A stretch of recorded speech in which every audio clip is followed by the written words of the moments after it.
The sharp clatter of the supervisor's office door breaking the morning silence turned every head on the factory floor. Minutes later, Clarence Miller emerged, clutching a cardboard box filled with the contents of his desk. His broad shoulders, once a symbol of quiet strength, sagged under the weight of what had just transpired. Workers whispered, exchanging wary glances, but no one dared speak up. The question hung in the air like smoke. Why had the most dependable worker in the company been fired so abruptly? The assembly line hummed softly, the rhythmic clinking of machinery filling the cavernous factory floor. The air smelled faintly of grease and sawdust, a scent Clarence had grown accustomed to over decades of labor. At 63, his hands were calloused from years of dedication. He had started here as a young man, rising from janitor to foreman through sheer hard work and determination. But now, those same hands gripped the edges of the box as if it were his lifeline.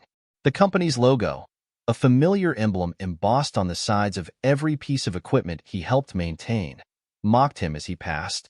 A junior mechanic, Dennis, broke the silence, stepping forward hesitantly.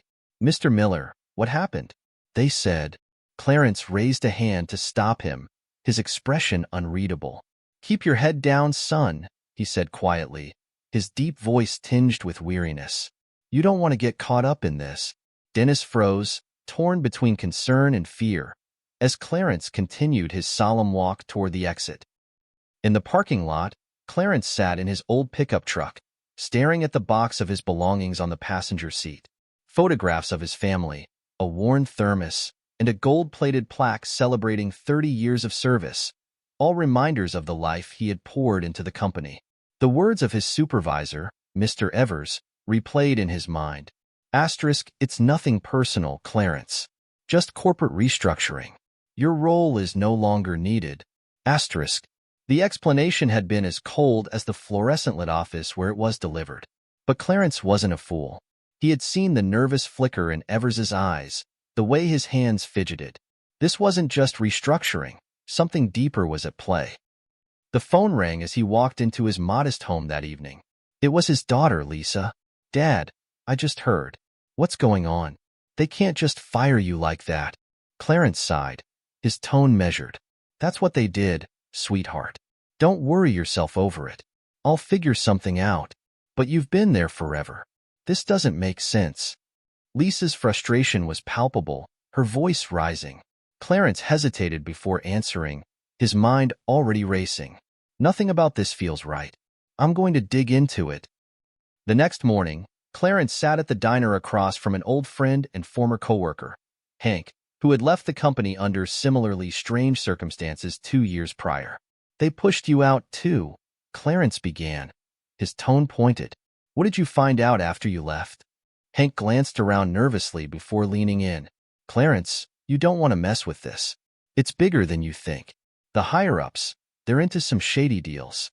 Skimming money off contracts, cutting corners on safety inspections." Clarence's jaw tightened, the pieces beginning to fall into place. "And you didn't say anything?" Hank's expression turned bitter. "What was I supposed to do? I've got a family to think about. People who try to fight them, they don't come out on top." "But this isn't just about us," Clarence replied firmly. "It's about everyone still working there, risking their lives because of greed." Over the next few days, Clarence pored over every document, email, and photo he had saved during his time at the company. Late nights turned into early mornings as he pieced together a damning picture of fraud and corruption. One evening, as he sifted through files in his garage, a faint noise outside caught his attention.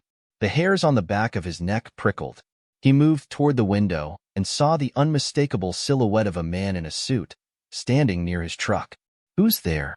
Clarence called out, his voice steady despite the thudding of his heart. The figure hesitated before slipping away into the shadows. Clarence knew he had struck a nerve. The deeper he dug, the more evidence he uncovered. Offshore accounts tied to executives, falsified reports submitted to regulators, and emails detailing safety violations hidden from inspectors. But he wasn't just fighting for himself anymore. Every worker who showed up to that factory every day deserved better. They deserved the truth. As Clarence prepared to make his next move, the stakes became clear. He wasn't just up against a company. He was up against a machine built to crush anyone who stood in its way. The next morning, Clarence parked his truck at the edge of an old industrial site, far from prying eyes. The factory's parking lot cameras had started to feel like silent sentinels, watching every move he made when he got too close to familiar grounds. Inside the dim-lit confines of his truck, his laptop sat open on the dashboard. A meticulous spreadsheet stared back at him, each cell filled with proof of the corruption he'd uncovered. Offshore accounts, falsified safety reports, and a damning paper trail linking top executives to a series of bribes. His hands hovered over the keyboard as he crafted an email, addressed to a local journalist he trusted, Amelia Ross. She had a reputation for digging into stories others were too afraid to touch. Clarence typed out a brief message, attaching several files as he went. Before he hit send, his phone buzzed violently against the cup holder.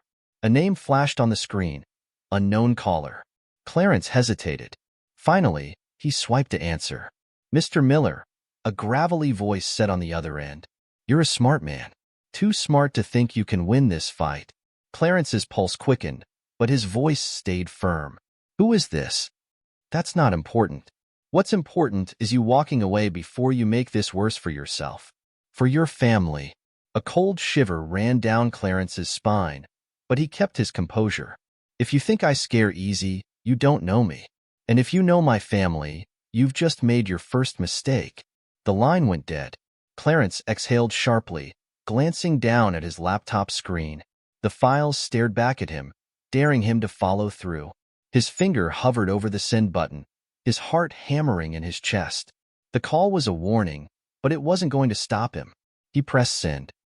By the time Clarence got back home, he found his daughter Lisa waiting on the porch. Her arms were crossed, her expression tight. Dad, she started, her voice tinged with urgency. What's going on? I've had people calling me, people I don't know, asking weird questions about you. Clarence clenched his jaw. What kind of questions? About where you are, what you're doing, if you've said anything about the company. It's like they're fishing for something. He put a reassuring hand on her shoulder. Lisa, listen to me. Everything I'm doing is for a reason. It might get rough for a little while, but I need you to trust me. Lisa searched his face, worry etched in her features. You're scaring me, Dad. I know, he admitted, his voice softening. But I'm going to fix this. I promise.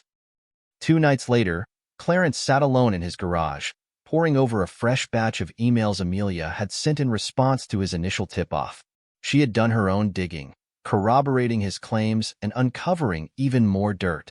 The company wasn't just cutting corners, it was endangering lives. Faulty machinery, neglected safety inspections, and at least 2 unreported worker injuries were buried in confidential records. A sudden crash from the side of the house jolted him from his seat. Clarence grabbed a flashlight and made his way outside, the beam of light cutting through the darkness. Who's out here? He called, his voice echoing in the still night. Silence. Then the faint crunch of gravel under hurried footsteps. Clarence swept the flashlight toward the noise, catching a glimpse of a man sprinting toward the tree line at the edge of his property. His stomach knotted. Someone was watching him, maybe even waiting for the right moment to act. He went back inside, locking every door and window. For the first time in years, Clarence felt a creeping sense of vulnerability. The following day, Clarence met Amelia in person at a small diner just outside of town. She was younger than he'd expected, with sharp eyes that missed nothing and a no-nonsense demeanor. Mr. Miller, she greeted, sliding into the booth opposite him. You've kicked a hornet's nest. I hope you know that. I'm starting to feel it, Clarence replied, his voice steady despite the unease gnawing at him. She pulled out a folder and placed it on the table. Here's what I've got so far. Enough to make this a front-page story. But I need more. Something that ties this all together in a way they can't deny. Clarence nodded, already knowing what she was asking. I can get it. There's a storage room in the factory where they keep hard copies of everything. If it's not there, it doesn't exist. Amelia's brow furrowed. That's risky. If they catch you, they won't, he interrupted. I've been in and out of that place for 30 years. I know how to move without being seen. That night, Clarence parked his truck a quarter-mile from the factory and made his way on foot. The air was heavy with the scent of rain, the sky moonless. He crept along the perimeter, his boots silent on the damp ground. The storage room was on the far side of the building, accessible only through a side entrance he knew was rarely locked. Sure enough, the door gave way with a gentle push. Inside, the air was stale, the faint hum of distant machinery the only sound. Clarence moved quickly, scanning the shelves for the files he needed. His flashlight beam swept over stacks of boxes, each labeled with cryptic shorthand. Finally, he spotted it, a box marked Operations 2019 to 2022.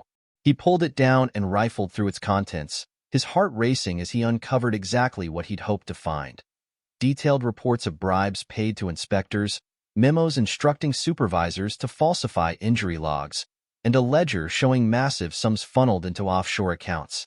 Clarence stuffed the documents into his bag and turned to leave, but a faint noise stopped him cold. Footsteps. He killed the flashlight and pressed himself against the wall, holding his breath as the footsteps grew louder. A flashlight beam danced across the room, scanning the shelves. "Anyone in here?" A voice called out, sharp and authoritative. Clarence's pulse thundered in his ears. He waited, muscles tensed, as the footsteps moved closer. The beam passed over him, lingered for a moment, then moved on. After what felt like an eternity, the footsteps receded, and the room plunged back into silence. Clarence exhaled shakily and slipped out the way he'd come, his bag of evidence clutched tightly in his hand. Back at home, Clarence spread the documents across his kitchen table, photographing each one with meticulous care. He sent the files to Amelia, along with a simple message. "This is it? Publish it, asterisk." His phone buzzed minutes later with her response. "Consider it done?" But Clarence knew this was only the beginning. The company wouldn't go down without a fight, and the people behind it would do whatever it took to protect themselves. As he sat in the dim light of his kitchen, staring at the mountain of evidence before him, Clarence felt a mix of determination and dread. He had started something he couldn't walk away from now, and the stakes were higher than ever. The wind howled outside as Clarence stared at the stack of evidence spread across his kitchen table. The pale glow of a single bulb overhead illuminated his tired face, shadows pooling in the corners of the room. He rubbed his eyes, the weight of the past few days bearing down on him. His instinct screamed that things were about to escalate, but he didn't know how or when. A sharp knock at the door startled him, sending a jolt of adrenaline through his veins. He froze, his eyes darting to the kitchen window. It was too late for visitors, and his heart sank with the realization that whoever was outside likely wasn't there for a friendly chat.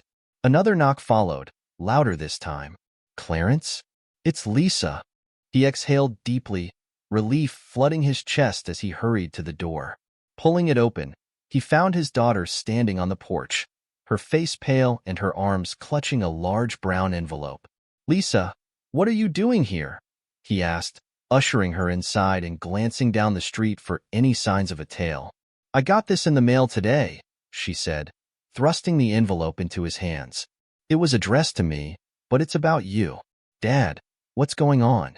Clarence opened the envelope with trembling fingers, pulling out a series of photographs. His breath hitched as he flipped through them, grainy images of him at the factory's storage room, captured from a distance. Another showed him meeting Amelia at the diner. The final picture was the most chilling. Lisa at her workplace, taken from across the street. His jaw clenched as he stared at the last photo. "They're watching us," he said, his voice low and steady, though his insides churned. "Trying to scare me into backing off." Lisa's eyes widened. "This is serious, Dad. You need to stop whatever it is you're doing before someone gets hurt." "I can't stop now," he said firmly, placing the photographs back into the envelope. "They're desperate because they know I've got them cornered. But I need you to trust me and stay alert. Don't go anywhere alone, and keep your phone on you at all times." Lisa's lips trembled, but she nodded. "What are you going to do?" "Expose them," Clarence said. "No matter what it takes." The next day, Clarence received a call from Amelia. Her voice was tight, her usual confidence laced with urgency. "They know about me, Clarence," she said. I just got an anonymous tip that my car's been tampered with. When I checked, the brake lines were cut. Clarence's stomach dropped. Are you all right? Yeah, but this isn't a warning. It's a declaration of war. They're not just trying to scare us anymore. They're trying to silence us. Clarence gripped the phone tighter. We need to move fast. Get the story out before they can do anything worse. I'm working on it, she replied. But I need more time to verify everything. If we rush this, they'll find a way to discredit us. Clarence's mind raced. He knew she was right, but time wasn't on their side. Later that evening, Clarence was driving back from an errand when he noticed a black SUV in his rearview mirror. It had been following him for nearly 10 minutes, sticking close enough to make its presence known, but not enough to be overtly suspicious. Clarence's pulse quickened. He took an unexpected turn down a side street, his eyes flicking to the mirror. The SUV followed. He made another sharp turn, this time into an empty parking lot, and parked in a shadowy corner. Killing the engine, he waited, watching as the SUV slowed near the entrance before continuing down the road. Clarence didn't breathe a sigh of relief just yet. He waited several minutes before restarting the truck and heading home, his eyes constantly scanning for any signs of pursuit. Back at home, Clarence paced the living room, his thoughts racing. He needed a way to level the playing field, to turn the tables on whoever was targeting him. Picking up his phone, he dialed an old friend, James Peterson, a former union leader who'd helped Clarence and the other factory workers during a labor dispute years ago. Clarence, James greeted, his voice gruff but warm. Been a while. What's going on? I need your help, Clarence said, cutting straight to the point. The factory's dirty, real dirty, and I've got the proof. But they're coming after me, and I need backup. James let out a low whistle. You always did have a knack for stirring up trouble. All right, tell me what you've got. Clarence spent the next half hour laying everything out. By the time he finished, James was silent for a moment before speaking. You've got guts. I'll give you that. Let me make a few calls. I know some folks who'd be interested in this kind of thing. We'll need to plan this out carefully if we're going to take them down. Thanks, James, Clarence said, a flicker of hope lighting in his chest. The following week was a whirlwind of covert meetings and careful planning. James had rallied a small group of activists, whistleblowers, and union representatives, all willing to help Clarence expose the factory's corruption. But the factory wasn't sitting idle. One morning, Clarence woke to find his mailbox smashed, his truck's tires slashed, and a spray-painted message on his garage door, "Back off." Instead of fear, it fueled his resolve. He knew he was making them nervous. As the days passed, the tension only grew. Amelia was finalizing the article, while James and his team prepared for a public demonstration to coincide with the story's release. They planned to confront the factory's executives directly, forcing them to address the allegations. Clarence spent his nights on high alert, his shotgun within arm's reach and every creak of the house setting him on edge. He knew they were running out of time, but he also knew they were closer than ever to exposing the truth. And then, one night, everything came to a head. Clarence was driving home from another meeting with James when his truck suddenly lurched to one side. He fought to keep control, realizing too late that his rear tire had blown out. Pulling to the side of the road, he climbed out to inspect the damage. The tire was shredded, but as he crouched down, he noticed something else, a small puncture mark near the edge.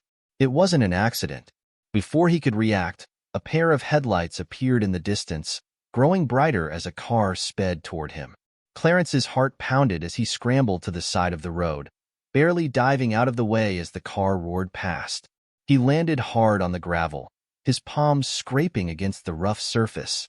The car screeched to a halt a few yards ahead, and the driver's door opened. A man stepped out, silhouetted against the headlights. "You just don't know when to quit, do you?"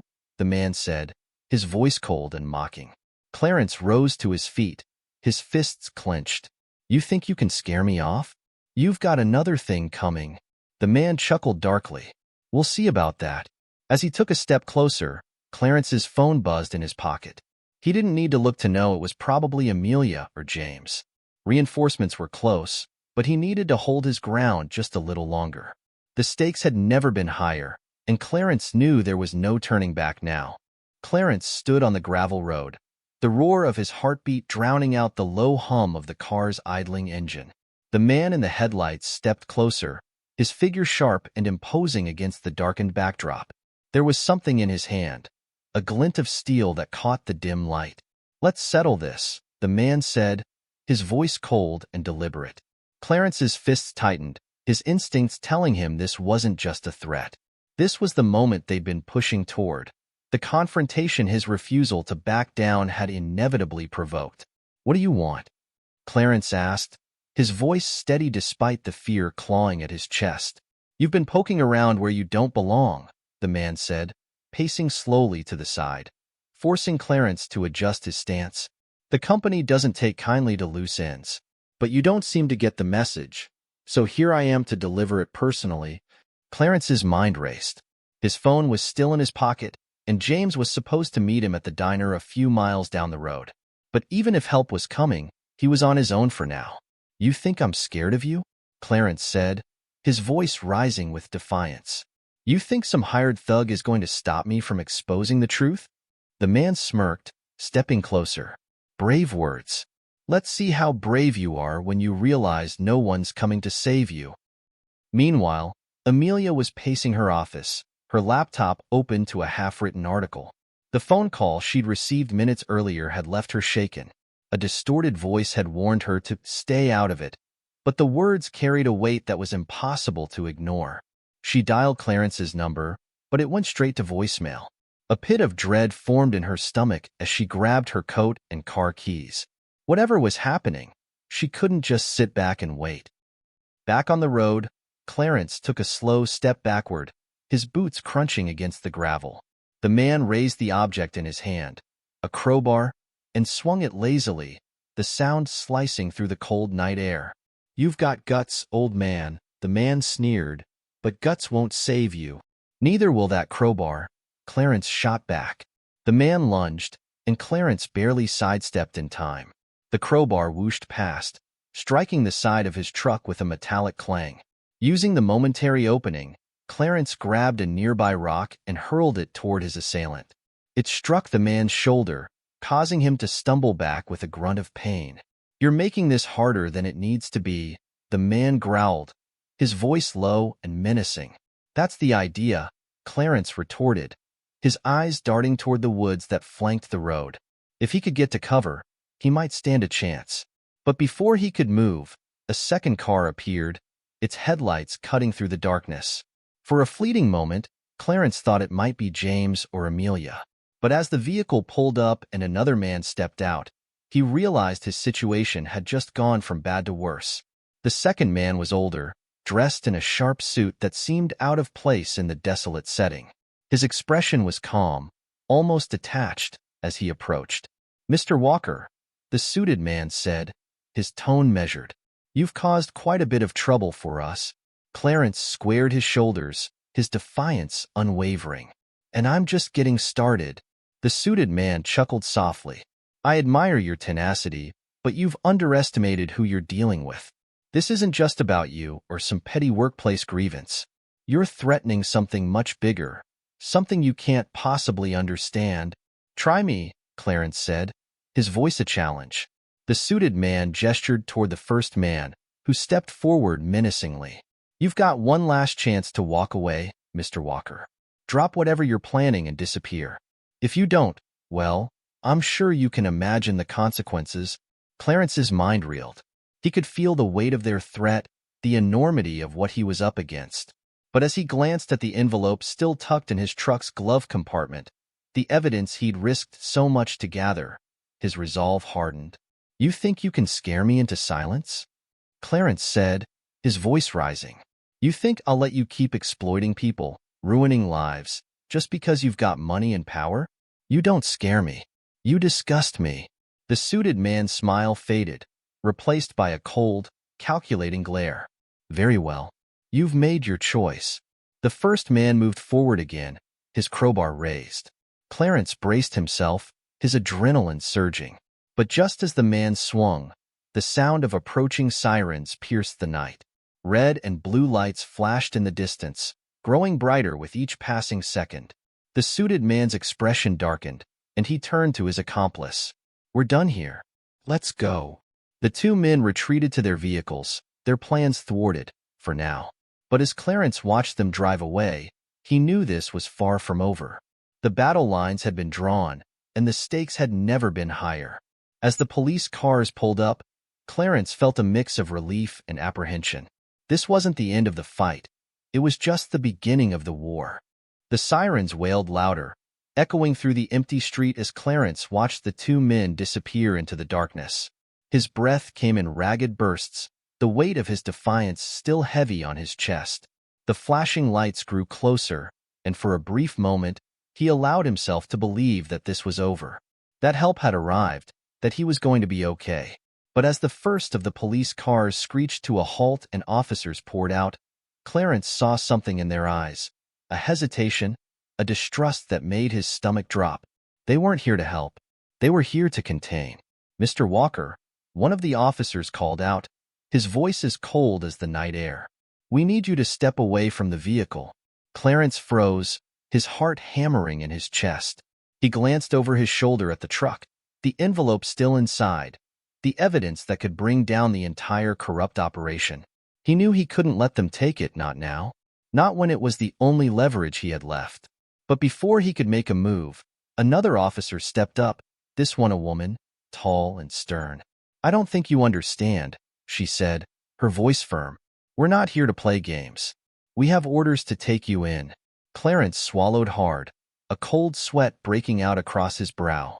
The truth he'd fought so hard to uncover, the scandal he'd been chasing for months, was on the verge of being buried. He could feel it, the walls closing in. The system, the one he'd hoped would be his ally, was part of the very machine he was trying to expose. "What orders?" Clarence demanded, his voice rising with the urgency of the moment. "What do you think you're doing? I've got proof that your precious company has been covering up illegal activities, fraud, embezzlement, human trafficking, and you're here arresting me?" The officer's eyes narrowed. "We've heard all the rumors. But without concrete evidence, you're just another disgruntled employee with a vendetta." "Concrete evidence?" Clarence spat.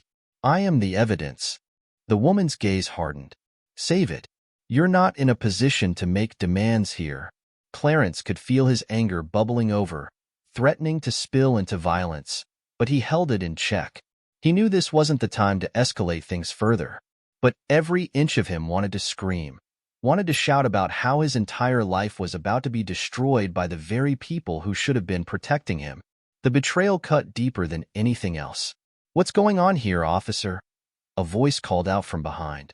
Clarence's head whipped around, and his heart skipped a beat. Amelia.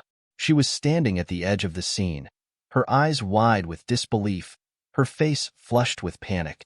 The look she gave him was a mix of concern and something else, a quiet understanding that this was more than just a job for him.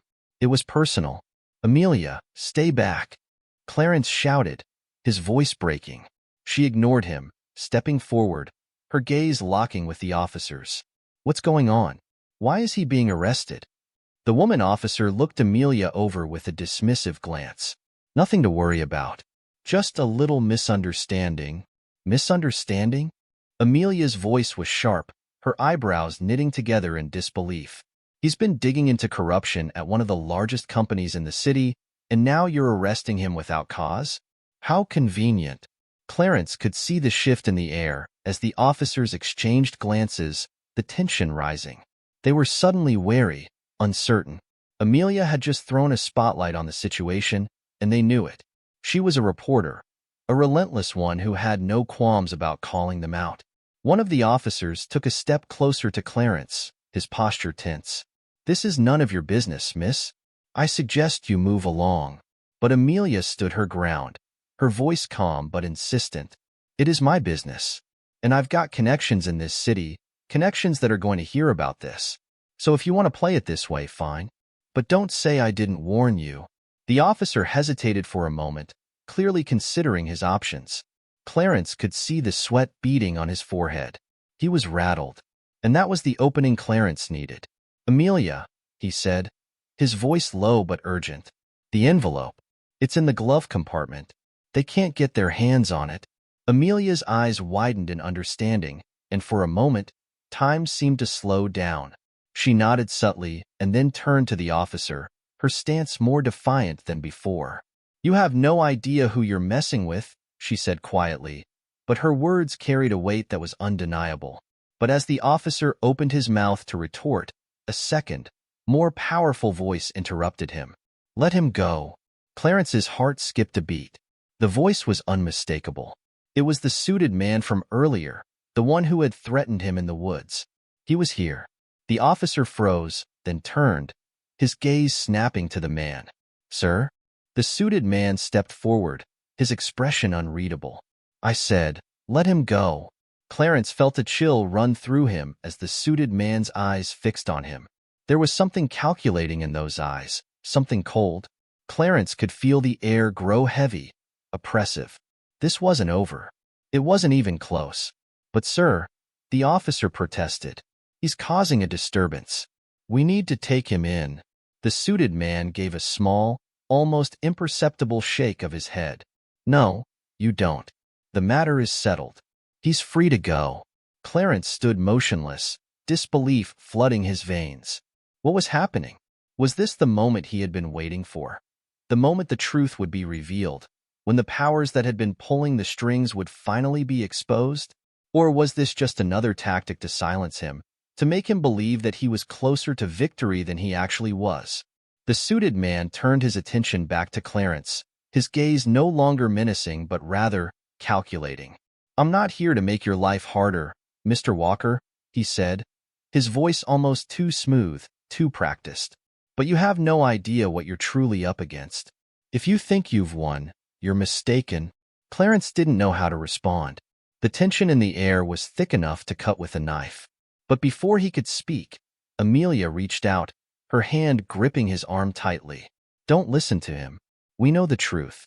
And we'll make sure the world knows it too." The suited man's lips twitched into a smile. "That's what I'm counting on.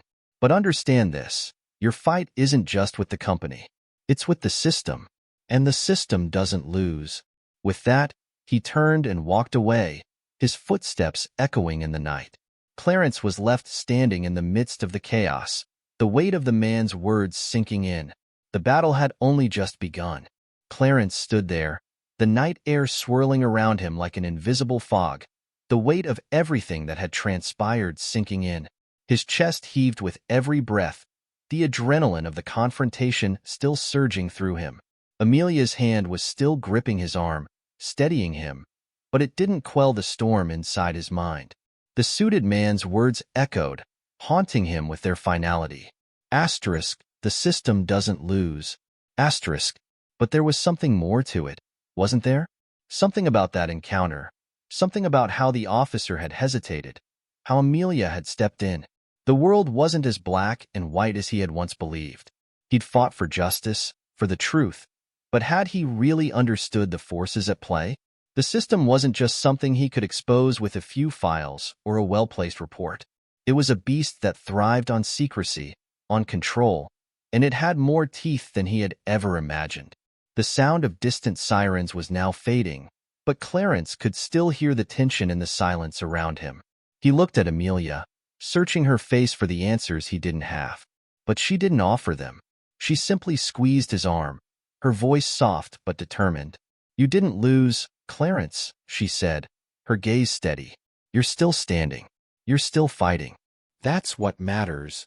But even as she said it, Clarence could feel the doubt creeping in. The weight of everything he had risked, his career, his freedom, his reputation, pressed against him. And yet, in that moment, he realized that despite everything, despite how close he had come to losing it all, there was no going back. He had stepped into this fight knowing there was no easy way out. And now, the stakes had changed. The world he once thought he knew had revealed itself as something far more complex, more dangerous. The enemy was no longer a faceless corporation. It was the system itself, a labyrinth of power, corruption, and unyielding control. And it wasn't just about the fight for justice anymore. It was about survival. Amelia took a step back, her hand sliding away from his arm. She looked over her shoulder, and for a moment, Clarence thought he saw a flicker of something in her eyes. Regret, perhaps, or fear. It passed quickly, but it lingered long enough to make him wonder. Was she as prepared for this as he was? Could they both really take on something this massive, this insidious? Clarence, Amelia said, her voice steady but strained. I know you're thinking about the next step, but you don't have to do this alone. You've got people on your side. We've got people on our side. He nodded, though he wasn't sure if he believed it.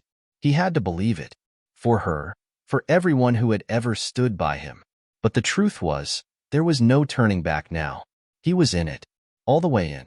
The next few days were a blur. Clarence tried to keep his head down, but it was impossible.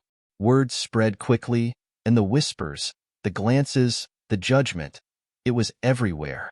The press had caught wind of the scandal, and while there were no official statements from the company, Clarence could feel their eyes on him, watching every move, every word. The pressure was suffocating, but there was a fire inside him now, something different, something stronger than before. He wasn't running from this fight anymore. He wasn't going to hide. Amelia had kept her word, rallying support from her connections, from people who had the resources to help him go public, to fight back against the system that sought to bury him. It wasn't an easy task, but each day that passed, Clarence felt the walls around him beginning to crack. The truth had a way of seeping through the cracks, finding its way to the surface, no matter how hard they tried to suppress it. Still, Clarence couldn't shake the feeling that the battle was far from over. The enemies he had uncovered were far-reaching, their influence deep and insidious. But in the quiet moments, when he found himself alone with his thoughts, he realized something crucial. He had done something they hadn't counted on. He had sparked a fire, and now, no matter how hard they tried to put it out, it was burning too brightly. As he stood by the window in his apartment, staring out at the city skyline, the distant lights flickering in the dark, he realized how much he had changed. The man who had first started this journey had been someone naive, someone eager to make a difference but unaware of the true cost. The man standing here now was different, stronger, wiser, worn, yes, but unwilling to bend. He wasn't just fighting for justice anymore. He was fighting for survival, for everything he had worked for, everything he had believed in, and for the first time in a long while, he felt ready. Clarence turned away from the window, a renewed sense of purpose filling him. Amelia's words rang in his mind. Asterisk, you're still fighting. Asterisk, and he would fight until the very end. No matter what the system threw at him, he would stand firm. The road ahead was uncertain, but one thing was clear. He wasn't going to stop now. The fight had just begun, and he wasn't alone. The sun was beginning to rise, casting a soft light over the city, a new day breaking, and with it, the promise of more to come. Clarence wasn't sure what the future held, but for the first time, he believed in the possibility of change. Sometimes, the most difficult battles were the ones worth fighting, and he would fight with everything he had. Thank you for following Clarence's journey. If you enjoyed this fictional story and want to see more thrilling tales of courage, resilience, and the fight for justice, don't forget to subscribe, like, and follow us for more exciting and emotional narratives.